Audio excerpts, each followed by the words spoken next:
Energy is everywhere in our lives. If you are listening to this on your phone in an air-conditioned room, and working your brain to understand the essence of energy, what powers your phone, air conditioners, and your brain is nothing else but energy. Then, what is energy?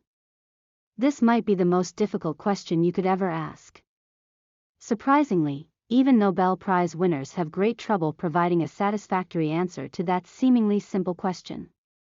In physics today, there is no clear knowledge of what energy is. Though we have no ultimate and comprehensive definition of energy, we still can get closer to understanding the essence by breaking it down into different perspectives. Energy is at the core of challenges that humanity is facing now, and it is also the key to understanding the journey of human society up to this day. Science literacy about energy serves as a vital knowledge for deepening our insights into the world and working towards a brighter future. So, what exactly is energy? The term energy derives from an ancient Greek word energia. An ancient Greek philosopher Aristotle has given an abstract definition to this concept, force capable of doing work. It may appear ambiguous and elusive, but he seemed to have grasped the essence of energy. Today, energy is commonly understood as something that serves as the source of physical or chemical changes in an object. In other words, energy is not about a specific substance or phenomenon. Rather, it is a concept that includes anything that can cause physical or chemical alteration in objects. For example, workers constructing a huge pyramid carried massive stones by using their muscles to apply acceleration to them, which we call kinetic energy. When the water in a kettle is boiling and undergoing a physical transition from liquid to gas, that change is being caused by thermal energy. When there is a bicycle on a hilltop that is just about to gain acceleration and go down the hill, we consider the bicycle to possess gravitational potential energy. From a pure scientific point of view, thermal energy and gravitational potential energy are different phenomena. The former is generally the kinetic energy of vibrating molecules or atoms in a substance, and the latter is what comes from the Earth's gravitational pull. But we can find common ground in that they are sources capable of doing work, and one can be converted into another. As Aristotle suggested, energy is a concept, and it can take a variety of forms. From a human perspective, energy can be defined as force capable of doing useful work for us, and it can take various forms. Let us trace the flow of energy that is currently lighting the light bulb in your room, back to its source. Originally, it was chemical energy embedded in fossil fuel, which turned into thermal energy through combustion reactions. The thermal energy boils water, and then it was transformed into the kinetic energy of a steam turbine, creating electric energy. It travels along power lines to your home, and the electric energy is converted into light energy by the filament, lighting your room. However, not all energy in petroleum is turned into light energy. The conversion efficiency is about 10%. According to the law of the conservation of energy, every form of energy can be turned into another form, and no energy is ever lost in any of these conversions. Then, where did the rest of 90% go? At each step of conversion, some proportion of energy is transformed into unintended form and scatters away. For example, some of the thermal energy within the turbine dissipates by heating the surrounding air and the cooling water. When electrical energy is transformed into light energy, a fraction of it is turned into thermal energy due to the resistance of the filament in the light bulb. No energy is ever lost in any of these conversions, but the utility of energy has diminished in the process.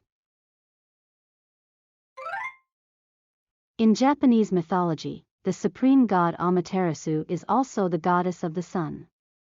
Similarly, there are numerous deities around the world that serve as both the highest god and the symbol of the sun, such as Quetzalcoatl in Maya and Aztec, and Ra in Egypt.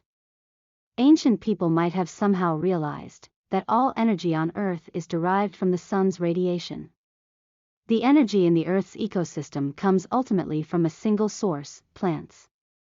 By the process of photosynthesis, they captured solar energy and packed it into organic compounds. Herbivores eat plants to gain solar energy indirectly, and carnivores eat herbivores to do likewise. Homo sapiens has never been the exception. We maintain our bodily functions by consuming plants and animals, and stay warm and smelt metals by cutting down trees and using them as fuel. Modern industrial society has also been largely dependent on the sun. Fossil fuels are the compressed preservation of past solar energy, since they were originally the remains of ancient plants and animals, which have been slowly transformed under pressure and geothermal heat. Wind and water powers are also indirect use of solar energy. Wind is the phenomenon in which air flows from high-pressure areas to low-pressure areas, and the differences in atmospheric pressure arise from the differential heating of Earth's surfaces by the sun. Water power harnesses the gravitational potential energy of water that is lifted from the ocean onto land by evaporation. With some exceptions such as nuclear power and geothermal power generation, all sources of energy eventually end up in the sun. From eating rice to burning firewood, sailing ships to building pyramids, everything we have done throughout history has been some form of direct or indirect use of solar energy. If almost all the energy on Earth derives from the sun's radiation, then what is the source of the solar energy in the first place? Within the sun, hydrogen fusion reactions are constantly taking place, transforming hydrogen into helium. Throughout this nuclear fusion reaction, there is a reduction in the total mass, and this decrease in mass is released as energy. In other words, the loss of quantity becomes energy. It must sound counterintuitive, but this is part of what Einstein unveiled in the theory of relativity. We often confuse mass with weight, but they are two separate things. Mass is actually a static form of energy that represents the inertia of an object, or in other words, an object's resistance to being moved. All matter is energy at rest. As Einstein discovered, mass is equivalent to energy, and they are interchangeable. Every loss of mass results in the release of energy, proportional to the square of the speed of light. This principle forms the foundation of nuclear power generation. The collision of neutrons with uranium-235 triggers a chain reaction of nuclear fission. Before and after these fission reactions, again, the mass reduces in total, and the reduced mass is released as thermal energy. The rest is the same to thermal power generation. The thermal energy rotates the steam turbine to generate electricity. Thus, we can understand energy differently from various aspects. In terms of human life and society, energy can be defined as any force capable of doing useful work for us. Speaking scientifically but limitedly within the Earth's atmosphere, energy is about the transformation or preservation of solar radiation. Ultimately, on a cosmic scale, atoms that make up our bodies and things around us are essentially masses of energy. But the exact details still remain unsolved. Physicists around the world are still in the midst of a relentless pursuit of the essence of energy.